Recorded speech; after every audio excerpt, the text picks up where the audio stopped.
ఇది 125 సంవత్సరాల క్రితం ఆలయం. ఇది శ్రీ ఉమామహేశ్వర సమేత పార్వతి అమ్మవారి ఆలయం మరియు శ్రీ వేణుగోపాల స్వామి గారి ఆలయం. ఈ గుడి ప్రత్యేకత ఏమంటే లింగం పైన మధ్యాహ్నం 12 గంటలకి సూర్యకిరణాలు పడతాయి మరియు ఇది బ్రహ్మకమలం యొక్క లింగం.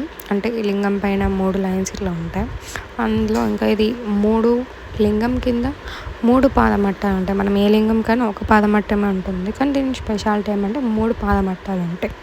ఇంకా వేణుగోపాల స్వామి గారి ప్రత్యేకత ఏమిటంటే స్వామివారు ఉదయం అంటే చీకట్లో 3 నుంచి 4 గంటల సమయం, అంటే మనం బ్రహ్మముహూర్తం అలా అంటాం కదా, ఆ సమయంలో ఆలయం మొత్తం తిరుగుతారు అని పంతులు గారు అక్కడ చెప్పారు.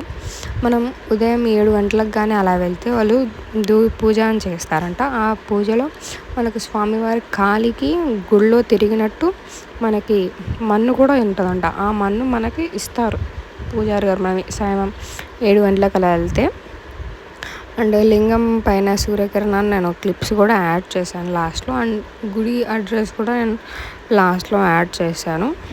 అంటే మేము వెళ్ళేసరికి టైం 1 అలా అయిపోయింది. సూర్యకిరణాలు టైం లింగం నుంచి దాటిపోయాయి అన్నమాట. ఇంకా ఇక్కడ చాలామంది కోరికలు కోరుకుంటారు, ఆ కోరికలు నెరవేరాయని కూడా చాలా మంచి.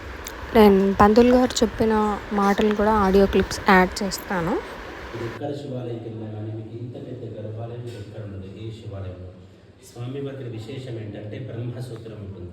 అంటే బ్రహ్మసూత్రం పేరు విన్నారా? మీరు ఇందాక అడిగారు కదా, మనకి చాగండి కో చెప్తారు. శివలింగం మధ్య 3 లైన్స్ ఉంటాయి, విన్నారు ఎక్కడన్నా? చాగండి చెప్తారు. మనకి ఇప్పుడు ఇది కనిపిస్తుంది. దర్శనానికి కానీ అభిషేకం దేనికైనా కానీ ఈ ఒక్క శివలింగానికి, ఈ గీతంలో శివలింగానికి మనం అభిషేకం చేసుకుంటే 1000 శివలింగాలతో సమానం. అంత శక్తి ఉంది స్వామి వారికి. ఈ కింద 3 స్టెప్స్ ఉన్నాయా? దీన్ని పానమట్టం అంటారు. మీరు ఎక్కడ శివాలయంకి వెళ్ళినా కానీ పానమట్టం ఒకటే ఉంటుంది. ఇక్కడ మాత్రం